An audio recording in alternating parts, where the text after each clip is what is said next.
సర్వపిండి మా ఇంట్లో నేను ఏ విధంగా తయారు చేస్తానో చూపిస్తాను. ముందుగా ఒక గిన్నెలో వరిపిండి వేసుకొని ఉప్పు, పసుపు, జీలకర్ర, కారం వేసుకోవాలి. ఆ తర్వాత సన్నగా తరిగిన ఉల్లిపాయలు, కరివేపాకు, కొత్తిమీర, నానబెట్టుకున్న పచ్చిశనగపప్పు వేసి కలుపుకున్న తర్వాత గుమ్మడి గింజలు కూడా వేసుకొని కలుపుకొని కొంచెం కొంచెం వాటర్ పోసుకొని ఈ విధంగా చపాతీ ముద్దలాగా కలుపుకొని పెట్టుకోవాలి. ఆ తర్వాత ఒక ప్యాన్ తీసుకొని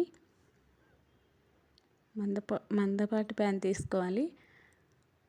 ఈ విధంగా ఆయిల్ అప్లై చేసుకొని ఈ విధంగా ఒత్తుకున్న తర్వాత హోల్స్ లాగా చేసుకోవాలి.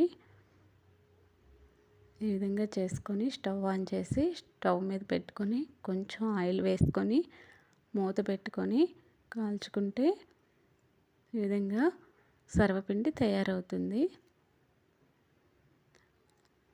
అదేవిధంగా ఇంకొకటి తయారు చేసుకోవడం కోసం వేరే ప్యాన్ తీసుకొని ఇదే విధంగా చేసుకొని మూత పెట్టుకొని 5-10 మినిట్స్ కాల్చుకుంటే ఈ విధంగా సర్వపిండి తయారవుతుంది. సర్వపిండి చేసుకోవడం చాలా ఈజీ కదా. అంతే అండి, సింపుల్ రెసిపీ సర్వపిండి.